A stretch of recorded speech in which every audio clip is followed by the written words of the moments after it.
Welcome back to the Bitcoin Layer. I'm Nick Bhatia. Today we welcome back Alex Thorn. He is the head of research at Galaxy. Alex, thanks for joining us.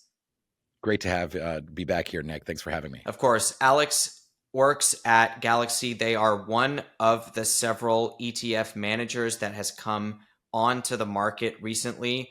Alex has a ton of insights on not just his own ETF that he works for at Galaxy, but the rest of them. So, Alex, what are your thoughts here? $1 billion coming into the market yesterday. We want to hear your updated thoughts on Bitcoin ETF inflows. Yeah, the flows continue to accelerate, I would say, which frankly I remain surprised by. I mean, I guess it shouldn't be surprising. Bitcoin's a great asset. It's a great moment for Bitcoin in general, not just because of the flows, but in the macro world, in the sort of crypto cycle. Like there's many reasons why there should be a lot of demand, but I mean, this demand continues to stun. Like I wrote last week that we had they appear to be accelerating, not even stagnating or even continuing. But yet again, yes, yesterday on March 12th was the largest net inflows day ever. I should clarify, right? We partner with Invesco on the Invesco Galaxy Bitcoin ETF. I think so. They're actually the issuer. We're a partner and sub-advisor. But it continues to stun. I mean, it's a net flow of enormous amount of money. So people want Bitcoin. I don't know what to say. It doesn't surprise me. I'm sure it doesn't surprise many people in your audience. We know why Bitcoin is great, but apparently a large swath of people are also learning why. The Bitcoin Layer is sponsored by River. Make sure to check out river.com today or the link below in the description. River is our preferred place to purchase Bitcoin. Now, when you're buying Bitcoin, guys, there are several considerations. Number one, should I be using an exchange? Is the exchange custodying their own Bitcoin? Is the exchange using platforms to custody that we don't know? Is the exchange leveraging its Bitcoin for other purposes? Well, with River, we know that River does not use leverage of any kind. River also uses its own multi-sig solution so that your Bitcoin are not held by anybody else. So it's a very important thing to understand about what River offers. Now, River also has Lightning Network integration and a lot of other really exciting features. Go check out river.com today. And Alex, remind us for the Invesco Galaxy ETF, what are you guys looking at in terms of you versus the rest of the ETF? So we of course know that Fidelity and BlackRock are the giants. They are likely to remain the giants, but that doesn't mean that there can't be other players. So what is just generally your approach here from the firm level? Yeah, I mean, we are a supportive partner and we are an execution partner. So I think Galaxy has experience operating and trading ETFs. Like in Canada, we have one. In Brazil, we have one. We have a partnership with Deutsche Wealth Services. I think one of the largest, if not the largest, wealth manager in Europe to do asset management related products. So I think, other than, it's basically the people that had experience doing Bitcoin ETFs in the horse race was Galaxy 21 shares in Grayscale, right? So we were experts at managing these products with tight tracking error and execution quality. We're one of the only ETFs that doesn't, primarily rely on Coinbase for execution. So in general, I mean, we just bring a load of expertise, and I think we try to sit at the intersection between Bitcoin and Wall Street, right? So, whereas some are more Wall Street and some are more crypto, and I think that's always been an advantage for Galaxy. Of course. And at the Bitcoin Layer, of course, we do not offer any investment advice or sponsor any investment products individually whatsoever. Alex, talk to us about 60 billion under management now in this suite of funds. Yeah. This number getting to 60 billion so quickly, it had me thinking yesterday just how high this individual number can go. It looks like 100 billion is a lock in probably a couple weeks. A couple months, Yeah, I mean, maybe. couple weeks Yeah. to months. That means that we're looking at 200 billion plus this year. That means we're probably on our way to 500 billion and more over the next few years in Bitcoin ETFs by themselves. Just what does that Yeah. mean? What are your thoughts? What have you been thinking about? As I'm sure your research has to get updated continually as these numbers come in. I think there's likely to be even still, despite the demand that we've already seen, a huge amount of additional demand that, we've talked about this, I think the last time I was on the show, Nick, that the primary market for these products, the cohort of capital that couldn't previously allocate to Bitcoin exposure was primarily wealth managers and financial advisors and their end clients, right? The regular guys like us, like we can go on a River or Cash App or Coinbase or even in some cases an OTC desk, right? Individuals have had access to Bitcoin for a long time. Similarly, the most sophisticated investors, the allocators, the pensions, the endowments, they have the capability, the time, the money, the lawyers to do private placement agreements and buy like the Galaxy Bitcoin fund, just like private vehicle or the whatever, right? It's the advisors that they can't be going around and signing individual PPAs for every single sub end client, or there was no platform that I'm aware of that had like a sub account set up. That none of the existing wealth management platforms or even technology providers had like a way to do Bitcoin. So they couldn't even do it, and they're not here yet. And so I agree. I mean, it just seems like that's the main cohort that really needed the ETFs to get access to Bitcoin. We see some reporting publicly that some are starting to work on it and this or that. And some of the big platforms technically are able to offer it on an unsolicited basis so far. So if they have like high net worth clients who demand it, they're able to maybe do it, but they're not yet able to put it in model portfolios or recommend it or sell it or pitch it or anything like that. So this all just tells me that like we're going higher. Like you just, again, when increases in demand smash against a totally inelastic supply, there's only one way the asset can react, and that's to go up in price. Right? You have to find the supply at a different price. And that, by the way, obviously this impacts Bitcoin's inelastic supply. It also can result in downside volatility when demand wanes. But right now it looks like we're in a period of growing demand.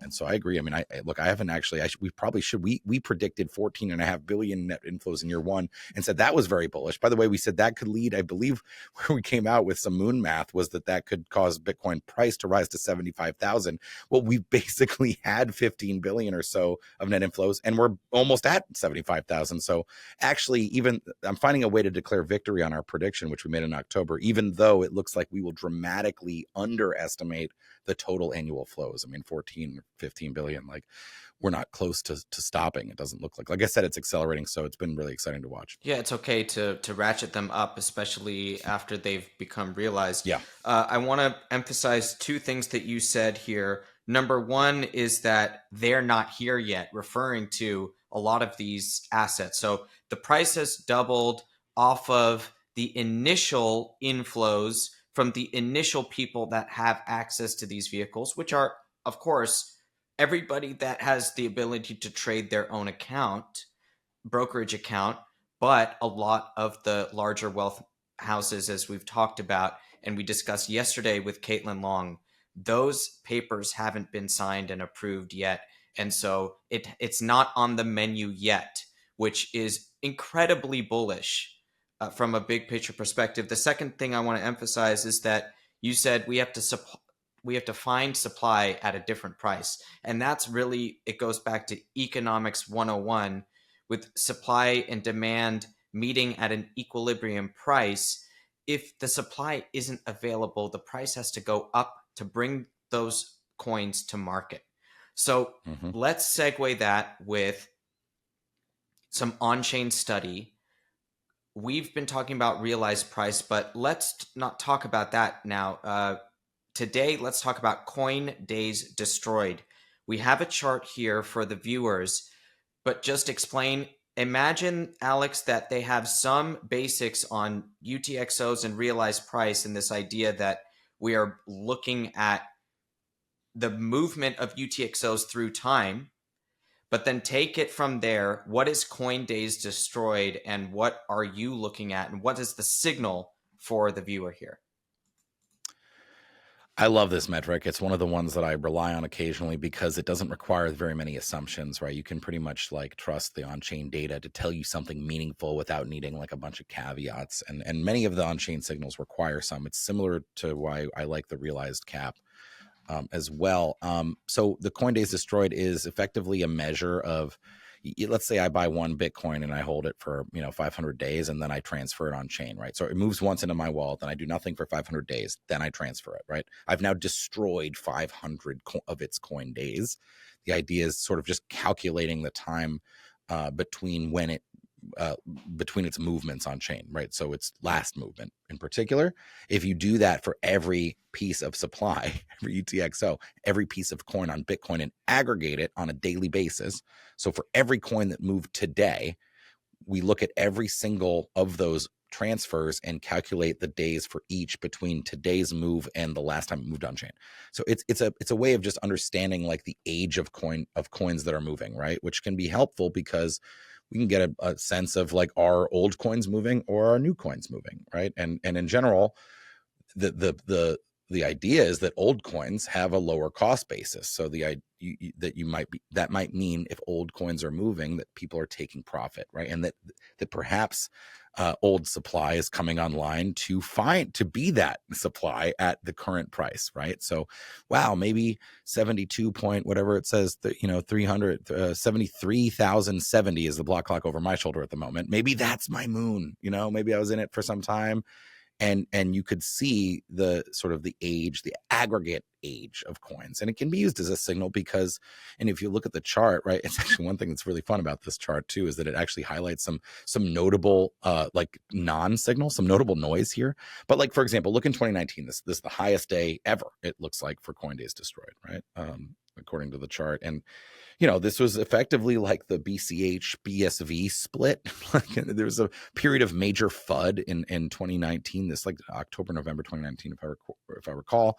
It looked like 6K ish was going to be the bottom from the fall of from the 2017 all-time high, and then we almost halved, right? And this was the true Pico bottom of the post 2017 cycle. And it looks like you saw a lot of what I would say from this is that, wow, people are capitulating at levels never before seen. That could, and maybe is a bot, but it can also perhaps be a top signal, because you can see shortly thereafter in it was the early summer 2019. This is when Bitcoin ran up to 13K or so. I actually remember I was at Bitcoin 2019. It was in San Francisco that year. When this was happening, and people were wondering, is this really the start of the new bull market that soon?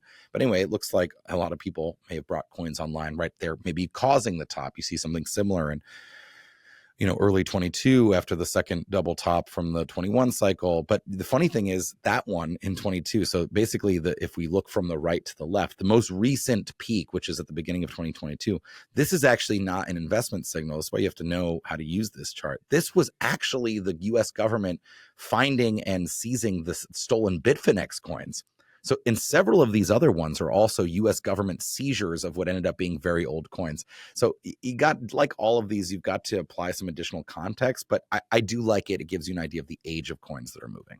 So talk to us now about what is the age of coins moving. Of course, this chart shows the entire Bitcoin history, but just talk about, on a zoomed in basis, the last 3 months or so. What are we seeing from coin days destroyed? And then relate that to this incredible ascent in realized cap as Bitcoin is clearly on the move. What type of Bitcoin is on the move, Alex? I mean, we still see long-term holders. We can look at this through a variety of metrics. I can use there's a nice heuristic that Glassnode uses. Literally, they call it long-term holder. It really means about 155 days or longer, which frankly, I think is, I don't think that's very long-term. You tell me half a year. But still, if we look at 1 year, 2 year, 3, or at hodl waves, like all these various ways of looking, like long-term holders continue to be quite resilient. I would say there has been some small dip in the long-term holder percentage and some increase in the short term. So you're seeing some likely transfer of coins. Of course, again, the main heuristic here is that when they move on chain, they're being sold. We know that's not at all always true. It's more true for Bitcoin than for other crypto assets, because it's not like there's a lot of like on-chain applications for you to be using it. So most people are buying it and storing it, and then maybe they're spending some here and there. But in general, I would say that we've seen some turnover in long-term holders to short-term holders, which is to be expected. It's not close to any kind of top signal, in my opinion, when we look historically. I would also point out, we know this empirically, there's a fair amount of delta replacement happening. There's a fair amount of people that are selling Bitcoin and buying the ETF. There really are. There's like, people that got bullish but never weren't the tech type of people that sort of begrudgingly took self-custody or used a custodian, that now you say, wait, I can send this to my existing brokerage account. They're doing that. We know this empirically. We're also seeing dealers and big market participants using the ETFs, using securities lending to gain margin on their ETF holdings as an alternative to crypto native financing of Bitcoin. You can see Binance open interest come down a lot, while CME futures is at an all-time high. Several prime brokers are offering lending on the Bitcoin ETFs, which for any kind of business, trading businesses, any kind of business that operates with Bitcoin, needs either leverage or hedging on their Bitcoin exposure. They're able to get that now.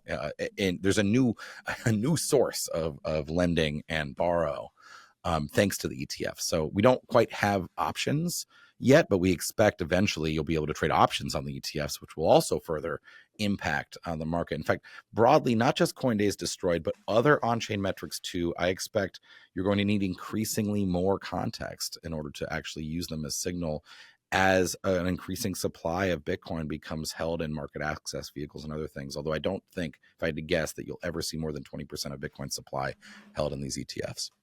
Okay, I want to take a pause from our on-chain for 1 second to talk about this idea of prime brokers lending.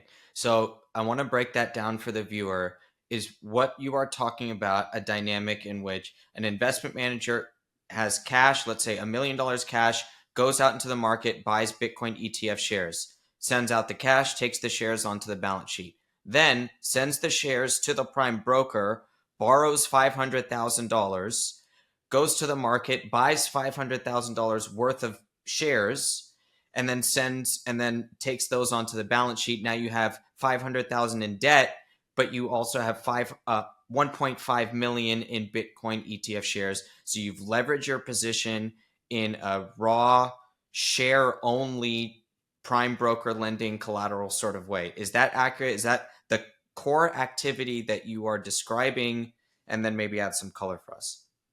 Yeah, absolutely. That is exactly right. You can use securities lending to trade on margin, which is leverage by definition. You can do this for, different brokerages have different thresholds of how much money you have to have or how big a position you have to be offering. But you can do this on most equities, generally at almost every brokerage firm, right? You can do securities lending, you can borrow off of your shares, right? And similarly, now that the Bitcoin ETFs, one of the reasons they're such great products is they allow a variety of strategies or physical commodities or baskets of equities or whatever to look and feel just like a stock, right? And so like a stock, at many of these brokerages, you can interact with their prime brokerage or securities lending desk. And yes, one thing you could do would be lever up by buying $1 million, borrowing some percentage of that, say 50%, and then buying more with it, right? And looping it. You can do that. Absolutely. That is leverage.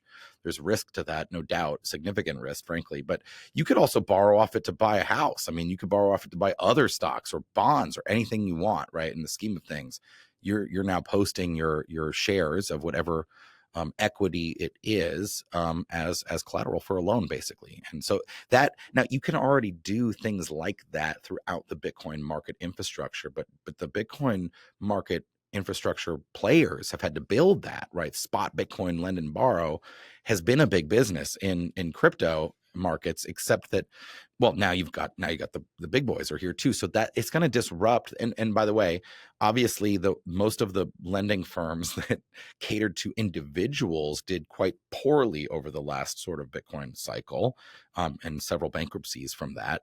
On the institutional side, the liquidity has still not returned from those blowups, the BlockFi, Celsius, Genesis, right? I mean, these were the biggest lenders, right? So now others survived, but we're talking about less liquidity for lending and borrow. But now that you have the Wall Street prime brokerages are here, and this is something you can do. So that impacts the market a lot. It's going to impact the crypto market, like the market infrastructure, I mean.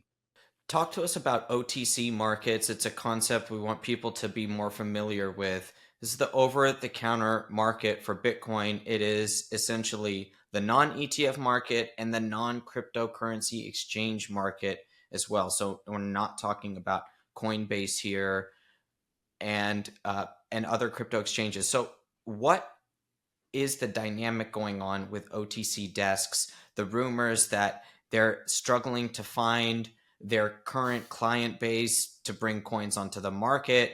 That can be, listen, that is something that you could say generically of the market in aggregate right now as the price is going up. It means there's a lack of sellers at current prices. And so you have to go look for them at higher prices. That is the point here. So this rumor, quote unquote rumor, is basically confirmed by the price itself. However, talk to us about OTC markets. It's something I'm sure that you have interacted with for a long time, many years. Give us a sense of what's going on today at those desks versus historical context. I would say we're seeing increased demand for Bitcoin. We're seeing increased options activity on Bitcoin. So buying of I wouldn't even call it wingy. I was going to say wingy calls, meaning like, further out of the money upside. But now we're getting pretty high. So what I thought, if you told me 80K calls were really, frankly, not that bullish, like, 2 months ago, I would probably have laughed in your face, but that's like pretty close to the current price. But so plenty of interest in Bitcoin upside or, Bitcoin spot. But I would point out, yes, to the idea, this frankly emanates from this Glassnode chart, which, nobody ever shares the disclaimer. They're very upfront. They say like, dude, we barely have any of these addresses tagged that we know exist. When we say the balance at OTC desks, this emanates from but for example, like Galaxy on its balance sheet has whatever amount of Bitcoin we've previously disclosed, which is it's not a small amount, and we're not on that chart. So like, and that doesn't include, we're not typically like selling down our personal Bitcoin when people ask for it. We could theoretically, we could use it as liquidity. It is one of the reasons why we're a powerful OTC desk, is because of the liquidity of our balance sheet.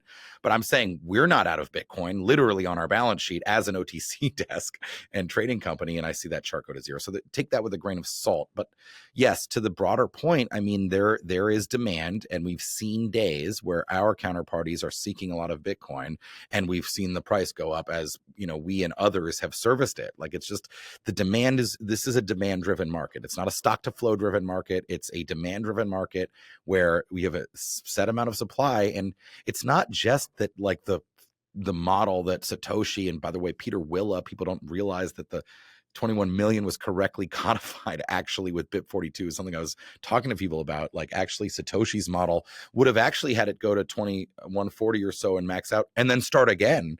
So like, there was BIP42 actually corrects the 21 million very early on, to be clear. It's not just scarce because of the fixed supply properties of the protocol. It's scarce because people want to hold it for long periods of time. And I'm not seeing at least big swaths of OGs coming in looking to dump their corn at these levels. Like, so that is driving it. The scarcity is enhanced by the long-term nature of how Bitcoin holders think about the asset.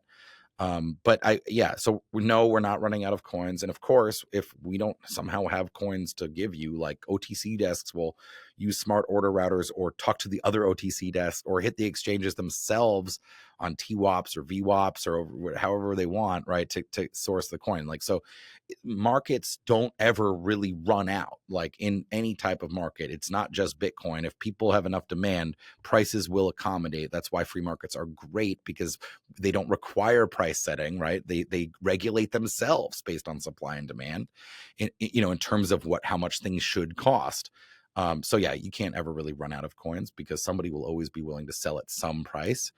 It just doesn't feel like, you hodled this long if you have a low cost basis. Don't get me wrong. If you bought the bottom at 16.5 as a hedge fund, it's nice to lock in like a 3-bagger here, right? Like, I get that. But like, if you have coins from any time and you're not like a trader, like, it just doesn't make logical sense for me to hold until 5% above the prior all-time high and then sell.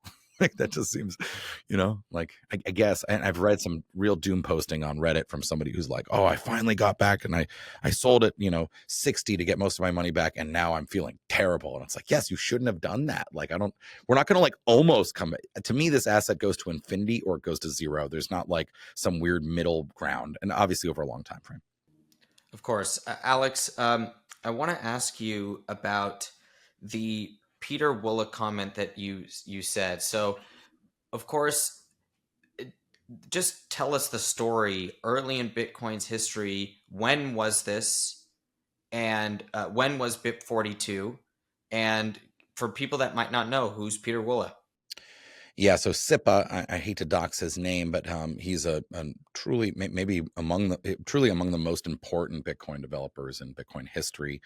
I think, although I'm not as good. This is where I need my friend Pete Rizzo to actually like tell me the correct. He's the real Bitcoin historian. I think was a core maintainer, but I can't actually recall. But an important scientist who helped write Taproot and SegWit and like is deep in Bitcoin. And so BIP42, definitely check it out. It was one of the early BIPs. I don't recall which soft fork enabled it, but I believe this was in 2011. It was basically just discovered that like, yes, Satoshi did make it like do the curve we know that like maxes out in like 2140 or sometime in the mid 2100s, 21 million coins. But then basically accidentally, eventually the whole cycle would start again and it would go back to fit. Like, so I don't know what type of math error this is called, but it's effectively a mistake in the code, which Peter Willa authored a BIP42 to correct. So that happened. It was before the first halving, so there's literally no impact. And by the way, I don't think it would have even if no one would have really noticed for like hundreds of years or something like that. But it just I mentioned this because actually, you know why I mentioned this and why I was looking into this? Because I said something. I had a tweet where I was talking. There's this new FUD that I keep hearing about that like Satoshi could pop up out of nowhere and be like, "Oops, just kidding, 21 million more coins." And they're like, and I heard that Gareth Soloway said this. Jamie Dimon said this on CNBC in Davos last year. Some other person said this. And I'm like, first of all, that's just crazy. It's not how it works. We all know exactly what the schedule is. That's the core feature of one of the core features of Bitcoin. We can look at it.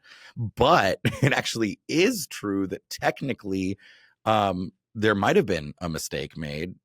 Theoretically, it's not really a mistake. It's just like it. And again, it's not like it wasn't 21 million. It's just like, technically it's not as simple as that. There's actually some story there, and some BSV guy was like, yeah, but who wrote the code? And I was like, well, actually Satoshi's code isn't even the correct code. Actually Sipa wrote the code. Well, Satoshi did, but Sipa corrected it. So there's a story there. It's just kind of fun. I mean, honestly, there's plenty of these stories in Bitcoin, these types of things. Like, it's not, and keep in mind, like we trust in the distributed nature of Bitcoin and its code and the people that run it and maintain it, but it is people that write it. Satoshi was not a god. He was a person. I call him he because he identified on one of the forums as a he, but he, she, they, whatever. They're not a god. They're a human being. And so are the people that maintain and write Bitcoin code. And so are the people who mine it and run nodes. Like, so let's be real. This is a human project, and those have important developments to be made, and there can be mistakes. And that's why it's essential that we all look at the code and that we don't make statements like Satoshi could pop up and give 21 million coins. That's just ludicrous. It's provably untrue. Alex, I want to ask you about the coin days destroyed. Now, going back to our on-chain analysis, what are the other metrics you are looking at from the chain's perspective as we get deeper into the movement of coins? We're assuming a large percentage of this movement is due to the ETFs tucking coins away, storing value at a higher price. You mentioned the idea that empirically we know there's delta replacement, people that have had regular cryptocurrency exchange accounts and are switching into the ETF. It's still striking a higher cost basis. It's still moving coins on the chain. So how are you interpreting all of this recent realized movement? Yeah, it's like I said, like I have to discount some of it, and it's unfortunate to me because on-chain data for investment purpose, there's many ways to use on-chain data, but for the purposes of identifying signals and understanding investor behavior, it's literally one of my favorite things, and it's one of the things that's most interesting about researching Bitcoin and Bitcoin markets, but I do fear its usefulness will degrade. I mean, basically, or, we've always made the assumption, if you look at things like addresses with a balance or various things like that, or like you say, well, there's this many whales, or this address has 10,000 coins. And you're like, well, that could be an exchange though. Like that one address could be 10,000 people, or I could have 10,000 addresses, right? Because my wallet creates a new address every time I receive. So it's like, we've always had some of these caveats. I don't think we're not going to be unable to use on-chain data, but we're going to have to add some caveats, some additional caveats, things like, if you have somebody sells a share of the ETF and another person buys it, like no coins may move at all, right? Whereas and that's similar to if you have the coins on an exchange and you sell it and somebody buys it, they also may not move. But we have to include this in our thinking now, and we will increasingly have to. Like I said, I mean, I think you could have as much as 20% of Bitcoin supply eventually in these ETFs, and so that starts to get, when you start looking at metrics that are an aggregate basis, whether it's the address metrics or HODL waves or anything that derives on long-term or short-term holder behavior, you're going to have to try to account for that. I think for example, another way to think about it is if you see large outflows from ETFs, like on a net basis, let's say there's a huge bear market and we see large outflows, people are like, I'd rather get my cash back and buy government bonds or something, which, to be clear, just regardless of the trade at the time in the future or whatever, the idea of selling Bitcoin scarce asset for a US government bond, it seems like a really bad idea to me personally, but I'm not a financial advisor or anything. You could see those outflows manifest as Coinbase destroyed on the chain, right? Because these I believe that ETF held Bitcoin will be among the stickier Bitcoin in the ecosystem, maybe just short of well, not just short, but certainly short of Michael Saylor's, diamond hands. But especially advisor managed accounts, they're not likely to sell Bitcoin to buy ETH or sell Bitcoin to rotate into other cryptos the way that, Bitcoin on a crypto exchange is more liable to do that. So you may end up accruing a large pile of inert Bitcoin that in a outflow day could show a lot of change to could change realized cap. It could change, Coinbase destroyed or anything else that's based on that. So I'm watching all of these still. I love the metrics of I love looking at what, the unrealized price distribution. So looking at the breakdown of UTXO supply, basically, instead of over time in the creation and destruction of UTXOs at the time, but over price, right? So technically there's a time component to price, but looking at what price UTXOs were created, right? So you can see huge chunks of possible cost basis areas, right? There's a giant percentage of the current UTXO set that was created in the $16,000 to $17,000 range. And you're like, what was between that range? Oh, that was the bottom from the last bear market. And that was basically all the Bitcoiners buying the dip and causing it to be the bottom by buying the dip, right? And you can see that still, and a lot of it hasn't moved, right? So I still love that one. It's one of my favorite market. It's not really an indicator. It's not trying to tell you whether the market is over or undervalued, but it gives you a lot of intelligence about where levels of support and resistance are. I will say it's almost entirely useless when you're in bull market price discovery territory, because all it tells us is it can tell us who might be selling. If we see a band from the 30K range get a lot smaller, then you say, oh, maybe people that bought a 30 are taking profits at 73. But it doesn't help you on a go forward basis. When you're sort of in the middle between bottoms and tops, it's very useful for finding support and resistance levels. But that's one of my favorites. I still continue to love everything related to all the annoying old school ones, NVT ratios, which is the network value to transactions, which again, another thing that degrades and complicates on-chain data, and I'll pause here, but is inscriptions and ordinals, which have a whole bunch of addresses with tiny amounts of sats in them. It also has to be accounted for. So a bunch of weird changes coming. It's still exciting though, and frankly, the changes may make it more exciting to decipher this on-chain environment. Definitely, we need the caveats to each and every metric, because there's no one that's going to tell us everything. There's no one that's going to tell us when the bottom, the top of each cycle, or anything in between. Alex, my last question for you is about the concept of drawdowns during this current bull market. Where is the drawdown? Why? One thing I noticed was the negative $10,000 red candle that we had last week Yep. completely unwound in 24 hours, but a very large,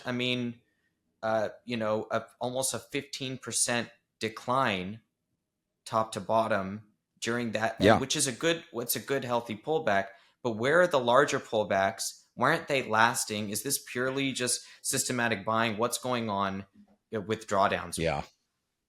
Yeah, it's I mean, I guess that was it for this little period we're in, right? I mean, you had a couple, they were very quick, I would say. Don't forget, I mean, in like, sort of like January, we did bleed from the 40 range into the 30 range, like over a longer time frame. You could count that. But yeah, I mean the recent ones, right? It was like when we were crossing the all-time high, sort of maybe like eight or 9 days ago, we did have a massive swing, right? Mostly in one day. I think it was a $10,000 candle, as you said. It was like, we got to 69.3 and then went to 59.2 and then came back into the mid 60s. I don't know. Like, I guess that was it for that one.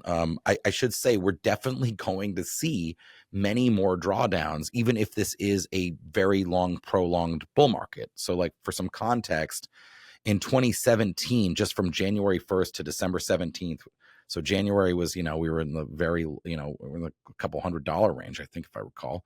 And we top around like 19,000 something or other in December 2017, December 17th, 2017. In that period of, frankly, less than 1 year, there were 13 drawdowns that were 12% or more.